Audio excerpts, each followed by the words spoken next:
নবীজি সাল্লাল্লাহু আলাইহি সাল্লামের ইন্তেকালের পরে খলিফা হলেন কে? আবু বকর সিদ্দিক রাদিয়াল্লাহু তাআলা আনহু।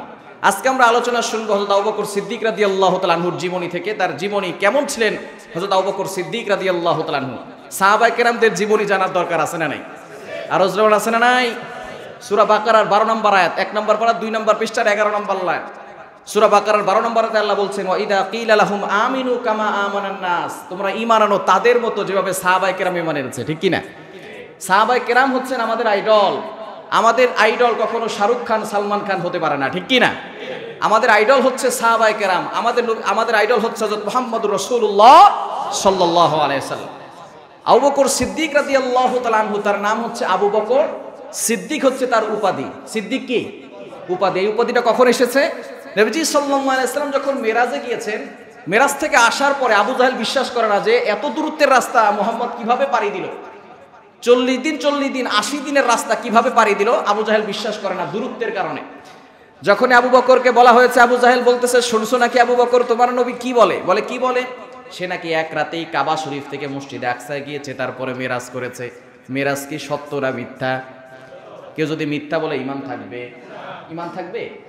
আবু বকর রাদিয়াল্লাহু তাআলা আনহু বলছেন, যদি আমার নবী বলে থাকেন আমি 100% সত্য বলে বিশ্বাস করেছি। বলেন সুবহানাল্লাহ। সেদিন থেকে নবীজি বলেছেন, আবু বকর তুমি যেহেতু বিশ্বাস করেছো, তোমার নাম শুধু আবু বকর নয়, তোমার নাম আবু বকর সিদ্দিক হয়ে গেল। বলেন সুবহানাল্লাহ। নবীজি সাল্লাল্লাহু আলাইহি ওয়াসাল্লাম তাকে উপাধি দিলেন সিদ্দিক। তার বাবার নাম হচ্ছে আবু কুহাফা, মায়ের নাম হচ্ছে উম্মুল খায়র, মানে উত্তমের মা। আবু বকর সিদ্দিক রাদিয়াল্লাহু তাআলা আনহু উম্মতের ভিতরে সর্বশ্রেষ্ঠ উম্মত। বলেন সুবহানাল্লাহ। নবীদের ভিতরে সর্বশ্রেষ্ঠ নবী হচ্ছেন আমাদের নবী, আর উম্মতের ভিতরে, গোটা পৃথিবীর ভিতরে যত উম্মত আছে সকল উম্মতের ভিতরে শ্রেষ্ঠ উম্মত হচ্ছে আবু বকর সিদ্দিক রাদিয়াল্লাহু তাআলা আনহু। সুবহানাল্লাহ বলতে পারলেন না? জোরে সোরে বলেন না সুবহানাল্লাহ। আবু বকর সিদ্দিক রাদিয়াল্লাহু তাআলা আনহুর জন্ম নবীজি সাল্লাল্লাহু আলাইহি সাল্লাম জন্মের 2 বছর পরে, 2 বছর মুহাদ্দিসিনে কেরাম বলেছেন হয়তো 2-3 মাস পরে, অর্থাৎ 2.5 বছর পরে আবু বকর সিদ্দিক রাদিয়াল্লাহু তাআলা আনহুর জন্ম হয়েছে। নবীজির 2.5 বছরের ছোট। নবী সাল্লাল্লাহু আলাইহি সাল্লাম জন্মের কত বছর পরে? 2.5 বছর পরে আবু বকর সিদ্দিক রাদিয়াল্লাহু তাআলা আনহুর কি হয়েছে? জন্ম হয়েছে। আবার দেখেন নবীজির সাথে কত মিল। নবীজি সাল্লাল্লাহু আলাইহি সাল্লাম 63 বছর বয়সে ইন্তেকাল করেছেন। আবু বকর সিদ্দিক রাদিয়াল্লাহু তাআলা আনহু খেলাফত পালন করেছেন 2 বছর 3 মাস 10 দিন, মানে 2.5 বছর। অর্থাৎ নবীজি সাল্লাল্লাহু আলাইহি সাল্লাম 63 বছর ইন্তেকাল করেছেন, আবু বকর সিদ্দিক রাদিয়াল্লাহু তাআলা আনহু 63 বছর ইন্তেকাল করেছেন। জোরে সোরে বলেন না সুবহানাল্লাহ। তো মিল আছে না নাই? সঙ্গীর সাথে সঙ্গীর মিল আছে না নাই? আবু বকর সিদ্দিক রাদিয়াল্লাহু তাআলা আনহু ছোটবেলা থেকেই তিনি খুব নম্র ছিলেন, ভদ্র ছিলেন। 20 বছর বয়সেই তিনি ব্যবসা শুরু করেছেন। কত বছর বয়সে? যেই বয়সে আমাদের সন্তানরা টিকটকার হয়। ঠিক কি না? টিকটকার হয় 20 বছর বয়সে, তারা নতুন টিকটক শুরু করে, নতুন আইডি খুলে। একজন আরেকজনকে বলে, ভাই ব্যবসা শুরু করবে কবে? আগে বলতো, এখন আর ব্যবসা শুরু কথা বলে না, বলে টিকটক খুলবি কবে? ঠিক কি না? সন্তান এখন টিকটক হয়ে গেছে। ফেসবুক হইতে হইতে এমন একটা অবস্থা হয়েছে, তারা শুধু ফেসবুকেই পড়ে থাকে, ইবাদত করার কোনো খোঁজখবর থাকে না। ঠিক কি না? ব্যবসা করার কোনো প্ল্যান তাদের ভিতরে নাই। 20 বছর বয়সে আবু বকর সিদ্দিক রাদিয়াল্লাহু তাআলা আনহু ব্যবসা করা শুরু করেছেন, যে সময় ব্যবসা শুরু করা দরকার। এবং ইন্টারন্যাশনাল ভাবে তিনি শুধু মক্কায় ব্যবসা শুরু করেন না, মক্কা থেকে শামে গিয়েছেন, ইরাকে গিয়েছেন, বড় বড় জায়গায় ইন্টারন্যাশনাল ভাবে তিনি ব্যবসা শুরু করেছেন। নবীজি সাল্লাল্লাহু আলাইহি ওয়াসাল্লামের সাথে একসাথেই ছিলেন, ব্যবসা শুরু করেছেন। আর আমরা ওই সময় হেলায় খেলায় জীবনটাকে নষ্ট করে ফেলি। ঠিক কি না? সন্তানরা ব্যবসা শুরু করে না, যার কারণে বাবা বৃদ্ধ হয়ে যায়, তারপরে খাটাখাটি বন্ধ হয় না। ঠিক কি না?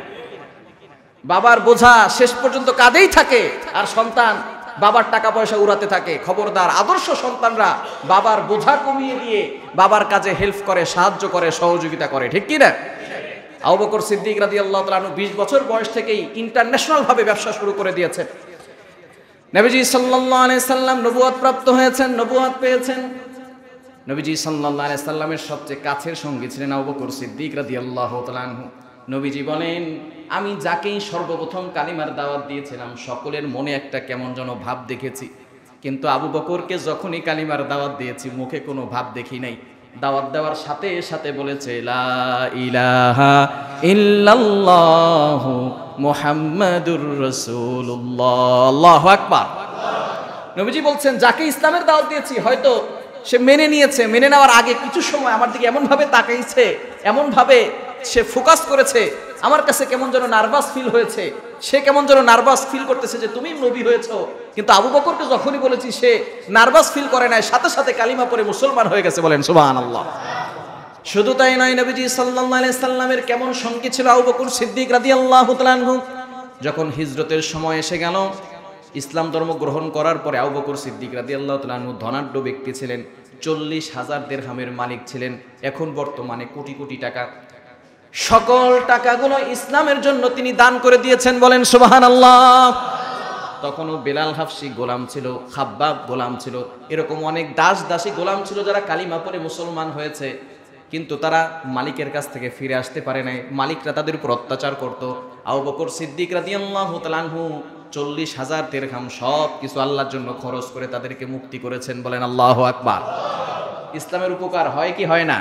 টাকা পয়সা থাকলে আল্লাহর কাছ থেকে টাকা পয়সা চেয়ে নিবেন, টাকা পয়সার দরকার আছে, ঠিক কি না? তবে টাকা পয়সা আমাদের মূল লক্ষ্য নয়। আপনি নামাজ পড়ার জন্য সতর্ক থাকবেন, টাকার দরকার আছে না নাই?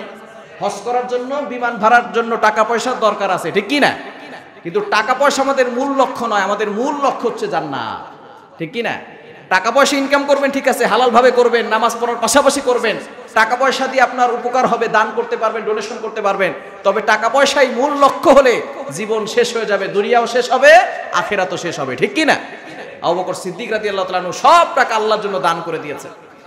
যখন হিজরতের সময় এসেছে, নবীজি সাল্লাল্লাহু আলাইহি সাল্লাম শুধু বলেছেন, আবু বকর হতে পারে তোমার সাথে আমার হিজরত করতে পারে।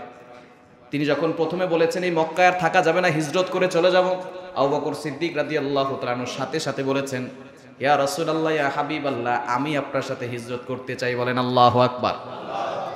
আমরা অনেকে বুঝি নাই, আপনার বন্ধু যতই কাছের হোক, সে যদি এলাকা থেকে তাকে বের করে দেয়, আপনি কখনো তার সাথে যাবেন না।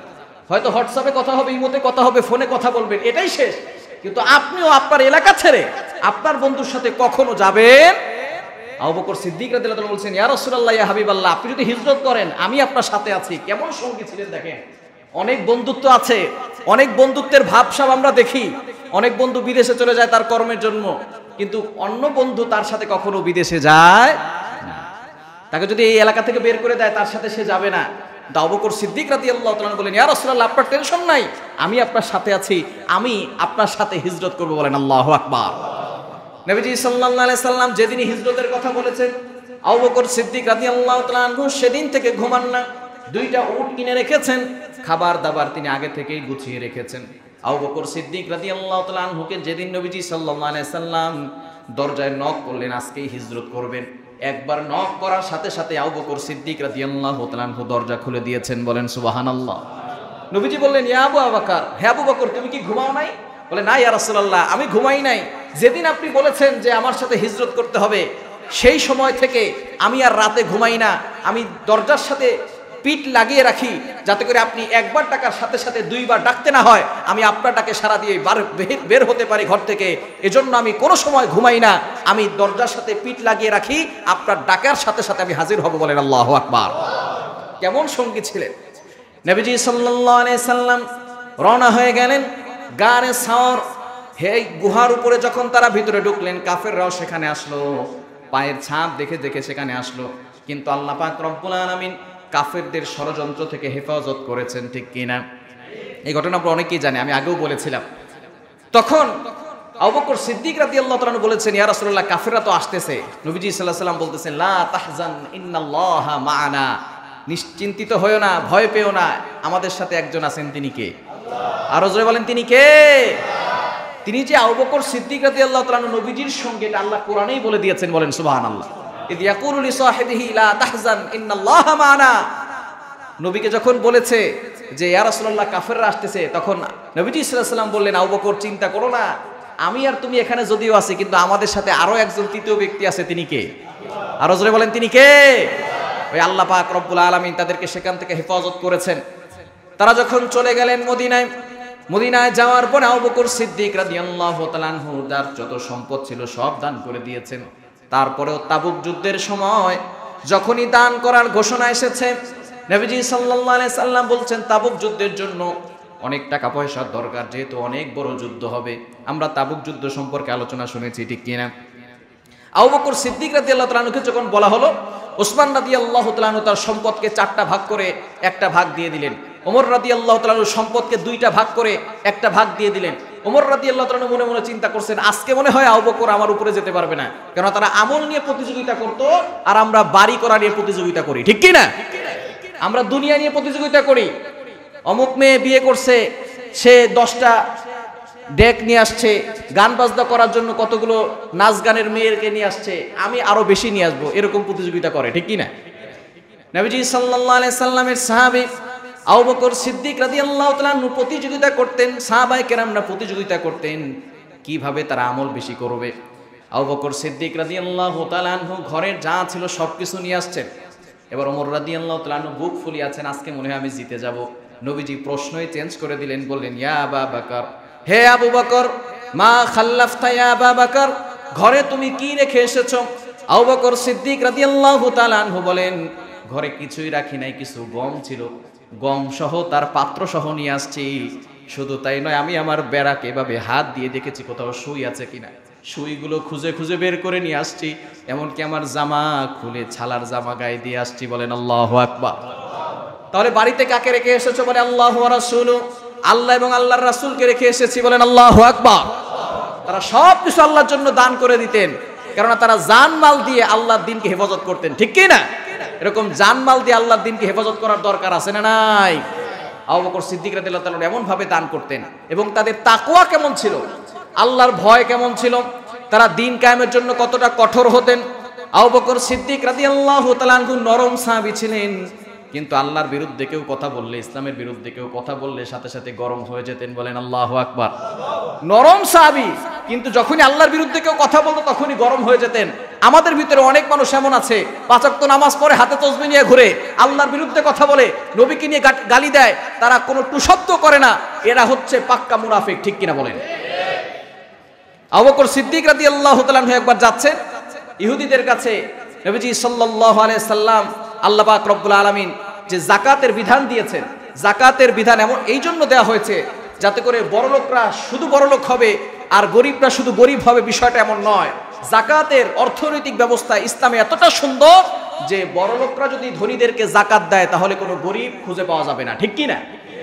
কিন্তু আমরা পরিপূর্ণভাবে যাকাত দিতে চাই। যাকাতের বিধান যখন আসলো, ইহুদিরা বলাবলি শুরু করলো, আল্লাহকে আবার যাকাত দিতে হবে কেন, দান করতে হবে কেন? আল্লাহ হলেন ফকির আর আমরা হলাম ধনী। বলেন নাউজুবিল্লাহ। জোরে সোরে বলেন না নাউজুবিল্লাহ। আবু বকর সিদ্দিক রাদিয়াল্লাহু তাআলা আনহু সাথে সাথে রেগে আগুন হয়ে গেলেন। তখন ইহুদিদের সাথে মুসলমানদের চুক্তি করা আছে, সাথে সাথে তার ডান হাত এমন ভাবে আঘাত করলো, 5টা আঙ্গুলের ছাপ ইহুদির গালে পড়লো। আবু বকর সিদ্দিক রাদিয়াল্লাহু তাআলা আনহু শুধুমাত্র আঘাত করে ক্ষান্ত হন নাই, তিনি বলেছেন, তোমাদের সাথে যদি চুক্তি না হতো আমি আবু বকর এখনই তোমার গর্দান উড়িয়ে দিতাম। বলেন আল্লাহু আকবার। ইহুদি কান্না করতে করতে নবীজির কাছে আসছেন, ইয়া রাসূলুল্লাহ, আপনার সাহাবী আবু বকর আমাকে আঘাত করেছে। নবীজি তো অবাক। নবীজি বলেন, না না, আবু বকর এই কাজ করতে পারে না, এই কাজ একজনই করতে পারে, সে কে? ওমর। সে কে? যদি তোমাকে মেরেও থাকে সেটা ওমর করতে পারে, কিন্তু আবু বকর করতে পারে? বলে না, আবু বকরই করেছে। এবার যখন আবু বকর সিদ্দিক রাদিয়াল্লাহু তাআলা আনহু আসলেন, সে বললেন, ইয়া আবু বকর, তুমি কি এই ইহুদিকে আঘাত করেছো? বলে হ্যাঁ আঘাত করেছি। কেন আঘাত করেছো? বলে আল্লাহকে গালি দিয়েছে। এবার ইহুদি বলে, না আমি গালি দেই নাই, আমাকে মারছে, এটার সাক্ষী আছে, তার আঙ্গুলের ছাপ আছে, সে নিজেও সাক্ষী দিচ্ছে, কিন্তু আমি যে গালি দিছি তার কোনো সাক্ষ্য, কি বলেন, কোনো সাক্ষ্য আছে? কোনো সাক্ষী নাই। এবার আবু বকর সিদ্দিক রাদিয়াল্লাহু তাআলা আনহু যেটা করছেন, নবীজির কাছে শরীয়ত সম্মতভাবে তিনি ভুল করেছেন, ঠিক না? যেহেতু তার কোনো সাক্ষী নাই, সে যে আল্লাহকে গালি দিয়েছে তার কোনো সাক্ষী তার কাছে আছে, কোনো প্রমাণও নাই। এখন নবীজি সাল্লাল্লাহু আলাইহি ওয়াসাল্লাম বিচার করবেন, ঠিক আছে, তাহলে ইহুদি তুমিও আবু বকরের একটা আঘাত করো। এমন সময় আল্লাহ পাক রব্বুল আলামিন আয়াত নাজিল করলেন, হে আমার হাবিব, যদিও আবু বকর তাকে আঘাত করেছে এবং ইহুদি যে আমাকে গালি দিছে, আবু বকরের পক্ষে কোনো সাক্ষী নাই, আবু বকরের পক্ষ থেকে আমি আল্লাহ নিজে সাক্ষী দিয়ে দিলাম। বলেন আল্লাহু আকবার। কোরআনে আয়াত নাজিল হয়ে গেল, লাকাদ সামিআল্লাহু কাওলাল্লাযীনা ক্বালু ইন্নাল্লাহা ফাকীরু ওয়া নাহনু আগনিয়া। আমি আল্লাহ নিজে সাক্ষ্য দিলাম, আমি আল্লাহ নিজে শুনেছি, ইহুদিরা বলেছে আমি আল্লাহ গরিব, তারা নাকি ধনী, সুতরাং আবু বকরের বিচার হবে না, আবু বকর যেটা করেছে ঠিক করেছে। এরকম যারা সত্যের পক্ষে থাকে তাদের উপরে থাকেন একজন, তিনি কে? আরো জোরে বলেন, তিনি কে? এজন্য আমাদের ঈমানকেও আবু বকরের মতো করতে হবে। নরম ছিলেন, কিন্তু আল্লাহর বিরুদ্ধে কথা বললে, নবীর বিরুদ্ধে কথা বললে সাথে সাথে গরম হয়ে যেতেন।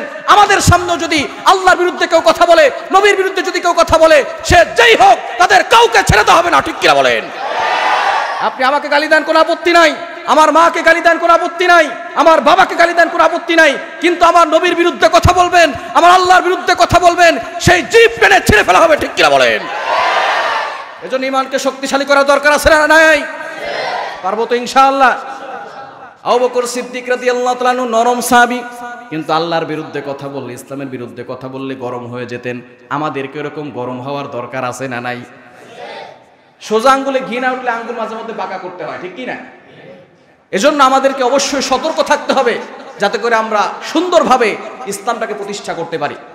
আবু বকর সিদ্দিক রাদিয়াল্লাহু তাআলা আনহু এমন তাকওয়াবান ছিলেন এবং এমনভাবে তিনি আল্লাহর ভয় ফিট করে রাখতেন এবং ঈমানকে হেফাজত করতেন, ইসলামকে হেফাজত করতেন। নবীজি সাল্লাল্লাহু আলাইহি সাল্লাম যখন ইন্তেকাল করলেন, ইন্তেকাল করার পরে সকলে আবু বকর সিদ্দিক রাদিয়াল্লাহু তাআলা আনহুর কাছে বায়াত গ্রহণ করলেন। এবার খলিফা হলেন আবু বকর সিদ্দিক, ঠিক কিনা? আবু বকর সিদ্দিক রাদিয়াল্লাহু তাআলা আনহু খলিফা হওয়ার সাথে সাথে তিনি সকলের সামনে একটা ভাষণ দিলেন। তিনি বললেন, আমি আবু বকর সিদ্দিক, আমি তোমাদের কাছে ক্ষমতা চেয়ে নেই নাই, তোমরা জোর করে আমাকে ক্ষমতায় বসাইছো, কিন্তু শুনে রাখো, আমি আবু বকরের ভুল হতে পারে, আমরা নবীদের মতো মাসুম না। ঠিক কিনা? নবীরা মাসুম ছিলেন, নবীরা নিষ্পাপ ছিলেন, আমার উপরে কোনো ওহী আসবে না। নবীর কাছে ওহী আসতো, কিন্তু আমার উপরে কোনো ওহী আসবে না। আমার যদি কোনো ভুল হয়ে থাকে, আমি যদি কোরআন সুন্নাহর বিরুদ্ধে কোনো কাজ করি, তাহলে তখন তোমরা কোরআন সুন্নাহ মেনে চলবে, আমি আবু বকরকে ছেড়ে দিবে। বলেন আল্লাহু আকবার। এরকম শাসক এখন আমাদের সমাজে দরকার আছে না নাই? ক্ষমতা পাওয়ার পরে আবু বকর সিদ্দিক রাদিয়াল্লাহু তাআলা বললেন, যদি আমার ভুল হয়ে যায়, কোরআন সুন্নাহ বিরোধী কোনো কাজ করি, সাথে সাথে আমাকে ভুল ধরিয়ে দিবে। যদি আমি সংশোধন না হই, তাহলে আমি আবু বকরকে ছেড়ে দিবে, তোমরা কোরআন হাদিসকে আঁকড়ে ধরবে। ঠিক কি না? কিন্তু বর্তমানে আমাদের সমাজের নেতারা কোরআনের বিরুদ্ধে চলে যায়, ইসলামের বিরুদ্ধে চলে যায়, নবীর বিরুদ্ধে চলে গিয়ে তারা নতুন করে আইন কায়েম করতে চায়। ঠিক কিনা বলেন? আবার কিছু চেলা চামুন্ডার আছে, নেতা যা বলে তাই করে। ঠিক কিনা? নেতার সাথে আরেকজনের সাথে দ্বন্দ্ব, বলছে তার দোকানটা ভেঙে দিয়ে আসো, এরকম কিছু চামচা মার্কা লোক আছে, এরা সেই দোকান ভাঙতে যায়। ঠিক কি না? যদি কোরআন মানতে পারো, যদি নবীজির হাদিস মানতে পারো, তাহলে রাজনীতি করো, নবীজির মতো রাজনীতি করো, সাহাবায়ে কেরামদের মতো রাজনীতি করো। এরকম রাজনীতি যদি করতে পারো, শুধু বাংলাদেশে নয়, সারা বিশ্বের বুকে শাসন করতে পারবে। ঠিক কিনা? এখন বর্তমানে অনেকেই নেতা হওয়ার পরে নিজের আইন বাস্তবায়ন করতে চায়। কোরআনের আইন তারা মানে না, রাসূলের আইন তারা মানে না, নতুন করে তারা আইন বাস্তবায়ন করতে চায়। তারা যা বলে, নেতা নেত্রী যা বলে, কর্মচারী তাই শোনে। বোঝা গেল তারা আল্লাহকে না মানে নতুন আল্লাহকে মানতে চায়। ঠিক কি না? আপনি যখন আল্লাহকে মানবেন না, কোরআনকে মানবেন না, হাদিসকে মানবেন না, নেতা একটা বলছে আপনি সেটাই করতেছেন। আবার কোরআনের পক্ষে কথা বললে আপনি তার সাথে মারামারি করতেছেন। আপনি নেতার কথা অনুযায়ী আরেকজনের ঘর ভেঙে দিচ্ছেন, আরেকজনের উপরে টেন্ডারবাজি করতেছেন, চাঁদাবাজি করতেছেন। বোঝা গেল আপনি আল্লাহর আইন মানেন না, আপনি নতুন করে আরেকজন খোতা নিযুক্ত করেছেন। ঠিক কি না? এজন্য অবশ্যই কোরআনের ছায়াতলে আসার দরকার আছে না নাই? আরো জোরে বলেন, আছে না নাই? পারবো তো ইনশাআল্লাহ। আবু বকর সিদ্দিক, এমন সময় মুসলমানদের ভিতরে অনেক বিভেদ সৃষ্টি হয়ে গেল, কেননা তারা এর আগে কখনো নবীর ইন্তেকাল দেখে নাই। ঠিক কিনা? সাহাবায়ে কেরাম কি নবীর ইন্তেকাল দেখেছেন? যখন নবীজি ইন্তেকাল করেছেন, সাহাবায়ে কেরাম পাগলপাড়া হয়ে গেছেন। অনেক নতুন নতুন মুসলমান, তারা চিন্তা করছেন, মনে হয় নবী শেষ হয়ে গেছে, নবী ইন্তেকাল করেছেন, তার মানে আমরা আর ইসলামের পক্ষে থাকবো না। আবু বকর সিদ্দিক রাদিয়াল্লাহু তাআলা ঘোষণা দিয়েছেন, যারা মুহাম্মাদের ইবাদত করো, মুহাম্মদ সাল্লাল্লাহু আলাইহি সাল্লাম তিনি একজন আল্লাহর প্রেরিত নবী, তিনি যদি শহীদ হন, তিনি যদি দুনিয়া থেকে ইন্তেকাল করেন, তাহলে আমরা তাকে অনুসরণ করে আমরা ইসলাম থেকে দূরে সরে আসবো না, আমরা তার আদর্শকে আরো বাস্তবায়ন করার চেষ্টা করব। ঠিক কি না? তিনি বলছেন, আবু বকর সিদ্দিক রাদিয়াল্লাহু তাআলা বলছেন, নবীজি হচ্ছেন, তিনি মানুষ, তিনি দুনিয়া থেকে বিদায় নিয়েছেন, তবে আমরা একজনের ইবাদত করি, তিনি কে? তিনি কখনো বিদায় নেবেন না, তিনি কখনো মরবেন না, তিনি চিরঞ্জীব, তিনি চিরস্থায়ী। সুতরাং আমরা সবসময় ইবাদত করব কার? আরো জোরে বলেন, কার? আবু বকর সিদ্দিক রাদিয়াল্লাহু তাআলা ঘোষণা দিলেন। একদল তারা যাকাতকে অস্বীকার করে বসলো, তারা যাকাত দিবে না। আবু বকর সিদ্দিক রাদিয়াল্লাহু তাআলা রাগে আগুন হয়ে গেল। ওমর রাদিয়াল্লাহু তাআলা বলছেন, যাকাতকে অস্বীকার করার দ্বারা আমি আবু বকরকে এত ক্ষিপ্ত হতে দেখেছি, অন্য কোনো ভাবে এত ক্ষিপ্ত হতে দেখি নাই। আবু বকর সিদ্দিক রাদিয়াল্লাহু তাআলা রাগান্বিত হয়ে গেলেন, আর তিনি বলছেন, আয়ানকুসুদ্দিন ওয়া আনা হাই, দিনের উপরে বাধা আসবে, দিনের কোন একটা বিধান নিয়ে তারা কৌতুক করবে, হাসি ঠাট্টা করবে, অস্বীকার করবে, আর আমি আবু বকর জীবিত থাকবো, এটা কখনোই হবে না। যারা যাকাত দিতে অস্বীকার করবে, একটা রশিও যারা নবীর যুগে যাকাত দিত এখন যাকাত দিবে না, তাদের সাথে যুদ্ধের ঘোষণা হবে। বলেন আল্লাহু আকবার। আল্লাহর বিধান যাকাত, এটা কি সুন্নত ফরজ না এই ওয়াজিব না ফরজ? এটা কি সুন্নত না ফরজ? সুতরাং যাকাত যারা অস্বীকার করবে, আবু বকর সিদ্দিক রাদিয়াল্লাহু তাআলা আনহু তাদের সাথে যুদ্ধের ঘোষণা করেছেন। কেমন ইমানদার ছিলেন এবং কেমন শাসক ছিলেন আবু বকর সিদ্দিক রাদিয়াল্লাহু তাআলা আনহু শাসক হওয়ার সময়, যেদিনই শাসক হয়েছেন সেদিনই তিনি মদিনার বাজারে যাচ্ছেন কাজ করার জন্য। তিনি শাসক হয়েছেন ঠিক আছে, কিন্তু তিনি মদিনার বাজারে গিয়ে কাজ করে খাবেন। ওমর রাদিয়াল্লাহু তাআলা আনহু বললেন, এ আমিরুল মুমিনিন খলিফাতুল মুসলিমিন, আপনি কোথায় যাবেন? বলে আমি তো কাজ করতে যাই। বলে আপনি যদি কাজ করতে যান তাহলে দেশ দেখবে কে, ঠিক কি না? আপনাকে বাইতুল ফান্ড থেকে খরচ দেওয়া হবে, আপনার কাজ করার কোনো দরকার নাই। তাদের সাহাবায়ে কেরামদের চিন্তাধারা কেমন ছিল, আর আমাদের চিন্তাধারা, যে যখন নেতা হয় তখন সব কাজ বন্ধ করে দিয়ে শুধু জনগণের টাকা বিদেশে পাচার করে, ঠিক কি না? তার কোনো আর কাজ নাই, নেতা হওয়ার পরে তার সব কাজ শেষ। এখন সে চিন্তা করছে নেতা যখন হয়েছে এটাই আমার ব্যবসা, এখন জনগণের টাকা আমার নিজের পকেটে ঢুকাবো, ঠিক কি না? সাহাবায়ে কেরামদের চিন্তাধারা কেমন ছিলেন দেখেন। নেতা হয়েছে, আমিরুল মুমিনিন হয়েছেন, খলিফা হয়েছেন, তার চিন্তাধারা হচ্ছে তিনি নিজে কাজ করে খাবেন। আর আমাদের সমাজের মানুষরা নেতা হওয়ার পরে কোত্থেকে যে গাড়ি আসে আমরা বুঝি না, কোত্থেকে যে বাড়ি করে আমরা বুঝি না। এই বাড়ি এই গাড়ি কোত্থেকে আসে? তুমি এতদিন কাজ করেছো, কি কাজ করেছো? এখন সব কাজ তোমার বন্ধ হয়ে গেছে, তারপরও গাড়ি আসতেছে, বাড়ি আসতেছে।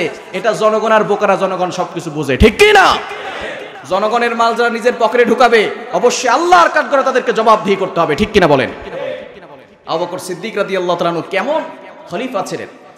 তার জামানায় মসজিদের ভিতরে লিস্ট থাকতো, যদি কোনো অসহায় বিধবা নারী থাকে তাহলে তাদেরকে খেদমত করার জন্য আশেপাশে যারা থাকবে তারা যাতে করে তাদের খেদমত করে। মসজিদের সামনে লিস্ট করা থাকতো, অমুক জায়গায় বিধবা মহিলা আছে, অমুক জায়গায় অসহায় নারী আছে। কিন্তু একজন বিধবা নারী ছিল খুব অসুস্থ, চলতে পারতো না, তার পাশে কোনো সাহাবীও ছিল না। ওমর রাদিয়াল্লাহু তাআলা আনহু ফজরের পরে লিস্ট দেখলেন, ওই মহিলার পাশে কোনো সাহাবীর নাম নাই। তিনি চিন্তা করলেন, আমি আজকে গিয়ে সেই মহিলার খেদমত করব। ফজরের নামাজের পরে যখন তার বাসায় গিয়েছেন পানি এনে দেওয়ার জন্য, কূপ থেকে পানি নিয়ে তার বাসায় পৌঁছে দিবেন, তার জিনিসপত্রগুলো বাসায় দিয়ে আসবেন। ওমর রাদিয়াল্লাহু তাআলা আনহু যাওয়ার পরেই দেখলেন কে যেন একজন এসে আগে থেকে কাজ করে দিয়ে গেছেন। বলেন আল্লাহু আকবার। ওমর রাদিয়াল্লাহু তাআলা চিন্তা করছেন কোন সাহাবীর নাম নাই, কে আসলে এখানে কাজ করার জন্য। ওমর রাদিয়াল্লাহু তাআলা চিন্তা করছেন ফজরের পরে যাওয়া যাবে না, তাহাজ্জুদের সময় যখন ঘুম থেকে উঠবো তখন এসে ওই মহিলার কাজ করে দিয়ে যাব। এবার ওমর রাদিয়াল্লাহু তাআলা তাহাজ্জুদের সময় আসছেন, দরজায় নক করতেছেন, বুড়িমা দরজা খুলে বলে, তুমি কে বাবা? কে জানো কিছুক্ষণ আগে এসেই আমার সব কাজ করে দিয়েছে। বলেন আল্লাহু আকবার। ওমর রাদিয়াল্লাহু তাআলা অবাক হয়ে গেলেন, সে কে? ওই মহিলার পাশে কোনো সাহাবীর নাম নাই, কোনো জিন হতে পারে, এত আগে এসে সে কাজ করে দিয়ে যায়। আজকে আমি আর কাজ করতে যাব না, এই জিন না মানুষ এটাকে আগে ধরে ছাড়বো, ঠিক কিনা? ওমর রাদিয়াল্লাহু তাআলা মধ্যরাতেই সেই জায়গায় বসে আছে, আজকে কে যায়, কে মহিলার কাজ করে দেয় সেটা দেখে ছাড়। এবার দেখে দূর থেকে কালো একটা চাদর পরা, মুখমণ্ডল ঢাকা, শরীর ঢাকা, দূর থেকে হাঁটি হাঁটি পা পা করে আসতেছে। ওমর রাদিয়াল্লাহু তাআলা আনহু হাঁটার দৃশ্য দেখে বুঝলেন এটা কোনো জিন না। জিন এত আস্তে আস্তে হাঁটেন, অনেক দ্রুত হাঁটে, ঠিক কিনা? তিনি মনে করলেন এটা নিশ্চয়ই একজন মানুষ, আজকে মানুষটাকে দেখে ছাড়বো। এবার তিনি আস্তে আস্তে করে তার পিছনে গেলেন, চাদরটা ধরে টান দিয়ে দেখলেন আর কেউ না, খলিফাতুল মুসলিমিন হযরত আবু বকর সিদ্দিক। বলেন আল্লাহু আকবার। ইয়া আমিরুল মুমিনিন, আপনি কেন? বলে আমি খলিফা হয়েছি, আমার রাষ্ট্রের ভিতরে কে অসহায় আছে, আমি যদি তাদের দেখভাল না করি তাহলে আল্লাহর কাছে আমাকে জবাবদিহি করতে হবে। এরকম শাসক যদি আমাদের সমাজে থাকে, তারা নিজেরা সিরা জামা গায়ে দিয়ে জনগণের মুখে খাবার দিবে, ঠিক কিনা বলেন? এরকম শাসক আমরা চাই কি চাই না? আরো জোরে বলেন, চাই কি চাই না? আমরা এই ইসলামের শাসন দেখতে চাই, মদিনার শাসন দেখতে চাই। আমরা অনেক বাংলাদেশ দেখেছি, আমরা নতুন বাংলাদেশ দেখেছি, আমরা সবুজ বাংলাদেশ দেখেছি, আমরা ডিজিটাল বাংলাদেশ দেখেছি। একটি বারের জন্য ইসলামের বাংলাদেশ দেখতে চাই। কারা কারা যেসব দুহাত আল্লাহকে দেখান। আল্লাহ পাক রব্বুল আলামিন সকলকে কবুল করেন, সকলে বলেন আমিন। আরো জোরে বলেন আমিন। এই ইসলামের বাংলাদেশ দেখতে চাই কি চাই না? কোরআনের বাংলাদেশ দেখতে চাই কি চাই না? ওমর রাদিয়াল্লাহু তাআলা আনহু বললেন, ইয়া আমিরুল মুমিনিন খলিফাতুল মুসলিমিন, আপনি চাইলে তো এই কাজটা আমাকেও দিতে পারতেন, আপনি কেন করছেন? বলে আমি যেহেতু খলিফা, জবাবটা আমাকেই দিতে হবে, ঠিক কি না? আবু বকর সিদ্দিক রাদিয়াল্লাহু তাআলা আনহু কেমন দরদি ছিলেন। শুধু তাই নয়, শেষ সময় মুসাইলামাতুল কাযযাব নামে একটা ভণ্ড এসেছে। নবী সাল্লাল্লাহু আলাইহি ওয়াসাল্লাম আগে থেকেই বলে গিয়েছিলেন আমার ইন্তেকালের পর অনেক ভণ্ড নবী দাবিদার আসবে। তখনই মুসাইলামাতুল কাযযাব এসেছে। মুসাইলামাতুল কাযযাব নতুন করে বলা শুরু করেছে, আমি হলাম নবী। কারণ আমার নবী নিজে বলে দিয়েছেন, আনা খাতামুন নাবিয়্যিন লা নাবিয়্যা বাদি, আমার পরে আর কোনো নবী আসবে। আমাদের নবী হলেন সর্বশ্রেষ্ঠ নবী, সর্বশেষ নবী, ঠিক কি না? মুসাইলামাতুল কাযযাব সে নবী বলে দাবি করেছে। আবু বকর সিদ্দিক রাদিয়াল্লাহু তাআলা ক্ষিপ্ত হয়ে গেলেন যে মুসাইলামাতুল কাযযাব নতুন করে নবী দাবি করেছে, তার সাথে যুদ্ধের ঘোষণা হয়ে গেল। এই যুদ্ধে প্রায় 1000-এর চেয়েও বেশি সাহাবী মারা গেছেন, শহীদ হয়েছেন, 1000-এর থেকেও বেশি। প্রায় 700 জন কোরআনের হাফেজ সাহাবী দুনিয়া থেকে বিদায় নিয়েছেন, বলেন আল্লাহু আকবার। তারা কতটা তৎপরতা ছিলেন যে নবীর পরে নবী নাই, এটা আমাদেরকে বাস্তবায়ন করতে হবে। নতুন করে যে ভণ্ড নবী দাবি করবে তাকে দুনিয়া থেকে বিদায় করতে হবে, ঠিক কি না? প্রায় 700 জন কোরআনের হাফেজ যখন দুনিয়া থেকে বিদায় নিল, ওমর রাদিয়াল্লাহু তাআলা আনহু আবু বকর সিদ্দিক রাদিয়াল্লাহু তাআলা আনহুকে ডাক দিয়ে বললেন, ইয়া আমিরুল মুমিনিন খলিফাতুল মুসলিমিন, যে তুই এতজন হাফেজ শহীদ হয়ে গেছে, যদি কোরআনকে সংরক্ষণ করে রাখতে চান, যদি সকল হাফেজ শেষ হয়ে যায়, কোরআন কিভাবে সংরক্ষণ হবে? আমি চাই আপনি নতুন একটা বিধান চালু করেন। আশেপাশে যত ভালো ভালো হাফেজ আছে তাদেরকে নিয়ে এসে কোরআনটাকে একটা লিপিবদ্ধ করে রাখেন, বলেন আল্লাহু আকবার। ওমর রাদিয়াল্লাহু তাআলা রাষ্ট্রীয়ভাবে তার চিন্তাধারা খুব বিচক্ষণ ছিল। ওমর রাদিয়াল্লাহু তাআলা যখন এই কথা বললেন, আবু বকর সিদ্দিক রাদিয়াল্লাহু তাআলা রাজি হলেন। সাথে সাথে হাফেজ যারা ছিল তাদেরকে নিয়ে এসে, তখন তো একসাথে ছিল না, তখন থেকে কাজ করা শুরু হয়েছে। ওসমান রাদিয়াল্লাহু তাআলার জামানায় এসে পরিপূর্ণভাবে কোরআন সংরক্ষিত হয়েছে, বলেন আল্লাহু আকবার। ওমর রাদিয়াল্লাহু তাআলার কথা শুনে আবু বকর সিদ্দিক রাদিয়াল্লাহু তাআলা তিনি নতুন করে সেটা আবু বকর মুসহাফে আবু বকর রাদিয়াল্লাহু তাআলা সেখান থেকে শুরু হয়েছে। নতুন করে কোরআন যাতে করে এটা সংরক্ষণ থাকে, এটা যাতে করে হারিয়ে না যায়, এজন্য আবু বকর সিদ্দিক রাদিয়াল্লাহু তাআলা সেখান থেকে কাজ করা শুরু করেছেন এবং ভণ্ড নবী মুসাইলামাতুল কাযযাবের বিরুদ্ধে যুদ্ধ করে শেষ পর্যন্ত তাকে দুনিয়া থেকে বিদায় করেছেন, বলেন আল্লাহু আকবার। সেই ভণ্ড নবী সেখানেও ছিল, আজও ভণ্ড নবী দাবিদার আছে না নাই? কি বলেন, আছে না নাই? গোলাম আহমদ কাদিয়ানি নিজেকে নবী বলে দাবি করে, আবার তারা নতুন করে অনেক ধরনের ষড়যন্ত্র বাংলাদেশে করছে। আমরা বলতে চাই ডক্টর ইউনূস সাহেবকে, নবীর পরে নবী নাই, সংসদে আইন চাই, ঠিক কি না? নতুন করে আইন বাস্তবায়ন করতে হবে, সংসদে রাষ্ট্রীয়ভাবে ঘোষণা দিতে হবে কাদিয়ানীরা কাফের, তাদের কোনো ষড়যন্ত্র বাংলার জমিনে মুসলমানদের বিরুদ্ধে কোনো ষড়যন্ত্র চলতে দেওয়া হবে না, ঠিক কিনা বলেন? রাষ্ট্রীয়ভাবে ঘোষণা দিতে হবে, এটাই আমরা চাই, ঠিক কিনা? আবু বকর সিদ্দিক রাদিয়াল্লাহু তাআলা মুসাইলামাতুল কাযযাবকে দুনিয়া থেকে শেষ করে দিলেন। শেষ পর্যন্ত 13 হিজরিতে তিনি নবীজি সাল্লাল্লাহু আলাইহি সাল্লামের ইন্তেকালের 2 বছর 3 মাস 10 দিন পরে তিনিও দুনিয়া থেকে বিদায় নিয়েছেন। তিনি নবীজি সাল্লাল্লাহু আলাইহি সাল্লামের পাশেই শুয়ে আছেন, বলেন আল্লাহু আকবার। জীবিত থাকা অবস্থায় নবীজির পাশে ছিলেন, ইন্তেকালের পরে এখনো নবীজির পাশে আছেন, ঠিক কি না? তার পাশে আরেকটি কবর আছে হযরত ওমর রাদিয়াল্লাহু তাআলা আনহুর। আগামী সপ্তাহে ইনশাআল্লাহ আমরা ওমর রাদিয়াল্লাহু তাআলা আনহুর জীবনী সংক্ষিপ্ত আকারে শুনবো। আল্লাহ তাআলা আমাদের সকলকে সাহাবা কেরামদের জীবনী থেকে শিক্ষা নেওয়ার তৌফিক দান করেন, সকলে বলেন আমিন। আবু বকর সিদ্দিক রাদিয়াল্লাহু তাআলা আনহু দান কি কম করতেন না বেশি করতেন? কি বলেন, দান কম করতেন না বেশি করতেন? তো আমাদের দান কম করতে হবে না বেশি করতে হবে? যত বেশি দান করবেন তত বেশি ভালো থাকবেন। কারণ আমাদের জানমাল সবকিছু কার জন্য? আরো জোরে বলেন, কার জন্য? এই জানমাল সবকিছু আল্লাহর জন্য খরচ করতে হবে। আবু বকর সিদ্দিক রাদিয়াল্লাহু তাআলা সবকিছু আল্লাহর জন্য খরচ করে দিয়েছেন।